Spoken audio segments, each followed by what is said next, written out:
Hello, I am Christy Pak. I am part of the SI2 OpenAccess team. I specifically help with oaScript, making updates and do new releases, and just going to go over a quick few things about how we wrap Python and what are the observers and how are they used. Just some quick overhead about oaScript. If you don't know, there is a working group that we have that meets every 4 weeks.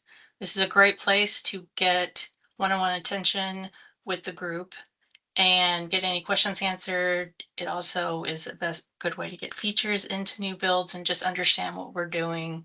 And that's the best way to do it. And just to let you know, the next meeting is July 21st. We do have some other options for help. Obviously, there's Bugzilla and discussions inside of Causeway that you can also use. Currently, the new thing out there is oaScript Python version 5.1. The documentation is available. It currently covers the class and method syntax and some descriptive text. And if you use it and look at it and there's any issues, please email me directly and we can get them fixed.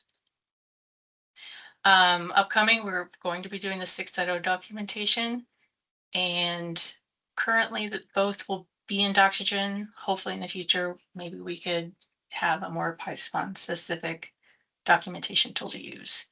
We are working on the 7.0 oaScript release. There is no release date as of yet. Inside would just be supporting the 2263 release, which is only a change to some build tools, and obviously cleaning up the code. We're always trying to update documentation and get it available to you. So the oaScript wrappers, what are they? We use an open source tool called SWIG to generate them. It takes in the oaCpp API and allows interfaces into it through Python, Ruby, and Tcl. We're going to specifically talk about Python today. There are 8 modules that get created, and as at SI2, we deliver both compiled binaries and actually the source code if you want to rebuild it yourself, and that is available on Causeway. To the right, it's just the folder structure you'll see when it is pre-compiled binaries that you will be putting on your system to use. This table will be put online for right now. It's here to let you know what versions of oaScript in the last 3 versions, what OAs they support, and versions they support, and build tools. So this is something we get asked a lot, and I put it in one location. You need to add the 7.0 one as we figure that out. So kind of going into how Python oaScript differs from the C++ API. Obviously, they're 2 different languages, so there's going to be differences automatically, but here is just some ways that SWIG is done in order to have the C++ API in Python. So this is just an example of one of the template classes you will see in the C++ API. And since Python doesn't have a concept of templates and there's no runtime, Python doesn't have a runtime availability of instantiation of these, each instantiation that is used inside of C++ is given its own class. So it does sort of quote unquote blow it up and expand it for such classes as this OA collection and OA iter into hundreds.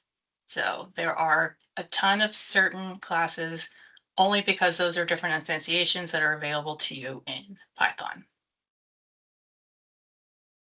Also, when you look at enums and globals, we handle them as Python integers inside of oaScript. There are 2 ways to access them. There are some classes that are created that do wrap around them. OA root pattern is one example. They are also global variables in the OA namespace. So you could just have OA dot whatever the name of the enum is, and it will be treated as a integer. There is some documentation about what these variables are and their values inside of the classes that are wrapped around them, but there are no current global variable documentation, and as it is now. So, a little bit of a typo, but so C++ has overloaded methods. You can have the same, a method with the same name in multiple instances, but Python does not support that. So what happens with SWIG? We use the args. So it allows a certain number of args, and SWIG knows how many can be inside and what they are. And so to properly document them, if you look inside the documentation, here are some examples. Inside of it, you will see different versions um, of the function and which variables can go into and which combination. So there isn't just one open with a set of variables, there are three. And for certain functions like getlibname, not only do we support what's inside of C++, but one of the things we do, if you can look inside of the documentation, is add helper functions in Python. So for example, getlibname self is a new one that just returns a string. So you're not actually having to put a string in order to get it to come back. So some information about observers. So observers is something inside of the OA C++ API that allows for applications to get notifications when certain changes and events occur inside of the database.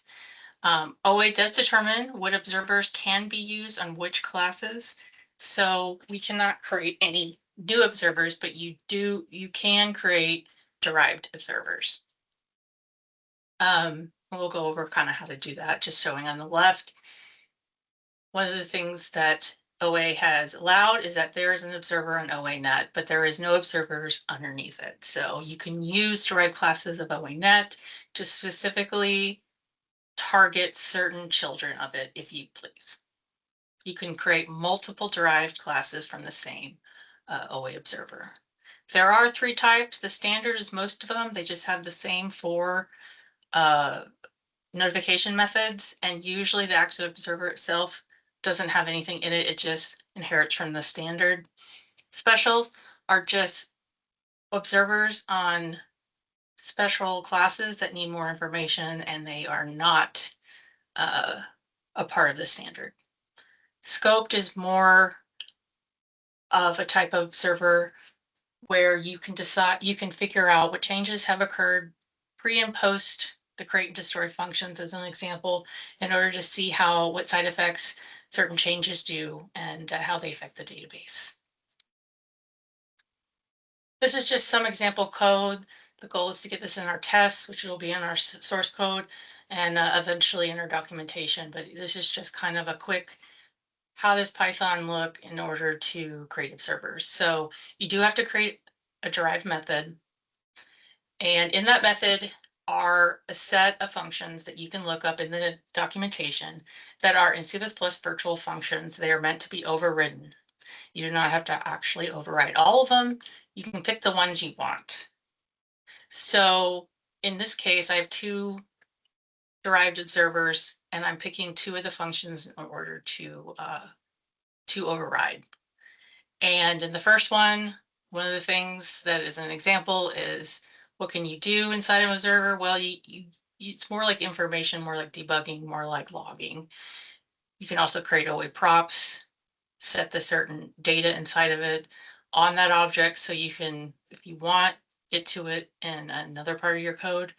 In the second one, it shows just some printouts. How do you get information to the objects that are received inside of these notification functions and what you do with them? You can print them, you can log them, you can do whatever you want. These functions are not meant to actually create or destroy the classes. They are not used for any actual functionality, including like create, destroy. You're not doing this. You're just gathering data, and then you're figuring out how you're going to use that data. And then the below is just an example of the instantiation of that derived class. The one is the priority. So you put in whatever priority you want for it. If it's only of its type, then it doesn't matter. But if you have multiple of the same type, it'll decide what priority things will happen. And just by creating them, you are enabling them. If you want to disable them, you actually have to pass in, when you instantiate it, disable. So I already talked about a few of these things, but one of the things the observer can't do is you cannot throw exceptions inside the observer. Outside methods can possibly use or figure out any information coming from observers to throw them themselves. Usually that's not what they're used for, but there is a built-in mechanism to not allow oaObservers to throw exceptions.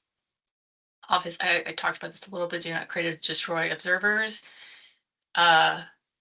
So certain classes you do not want to do inside of the observer notification. And you do not want to destroy any observed object or purge the database. You don't want to do anything on the database that could cause issues because you're putting this kind of information into this kind of functionality into the methods that you're actually trying to gather information from. So that doesn't really make sense. So this is just a quick presentation to go over a few things, and I hope you enjoyed it. Thank you.